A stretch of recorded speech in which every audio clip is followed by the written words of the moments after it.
आर्थिक समीक्षा 2022-23 अर्थव्यवस्था की विकास दर मार्च 2023 को समाप्त होने वाले वर्ष के लिए 7% जो रियल है और यानी का अनुमान है। पिछले वित्त वर्ष में विकास दर 8.7% रही थी।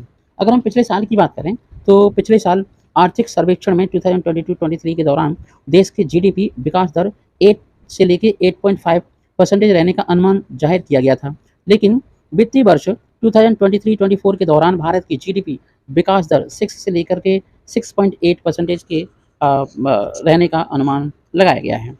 जैसा कि हम जानते हैं वित्त वर्ष 2023-24 के लिए जीडीपी विकास दर वास्तविक आधार पर 6.5% रहेगा और अगर हम भारत की पीपीपी क्रय शक्ति क्षमता के संदर्भ में तीसरी जबकि विनिमय दर के मामले में पांचवी सबसे बड़ी अर्थव्यवस्था पूरी वर्ल्ड में हमारे भारत की मानी जाती है।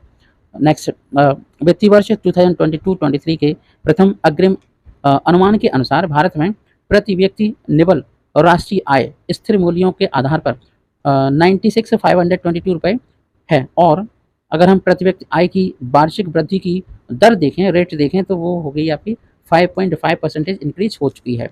सर्वेक्षण के अनुसार जो आपके सर्वेक्षण के आंकड़े लिए गए के मुताबिक 2022 में जीएसटी करदाताओं की संख्या 70 लाख से जस्ट डबल होकर के 1.4 करोड़ पहुंच चुकी है। ये तो हमारे लिए बड़ी खुशी का टाइम है और भारत सरकार के लिए समस्याएं कम हो रही हैं।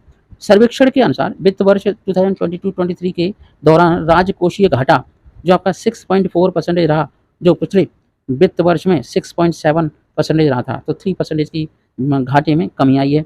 दिसंबर 2022 के अंत में विदेशी मुद्रा भंडार 562.72 बिलियन अमेरिकी डॉलर था।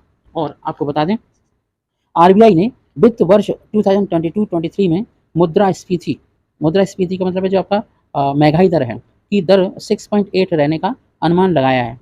तो ये होने चाहिए करीब 6 के आसपास, लेकिन अगर हम पाकिस्तान की बात करें तो वहाँ पर तो 110 के आसपास मुद्रास्फीति चल रही है। बहुत खतरनाक कंडीशन है।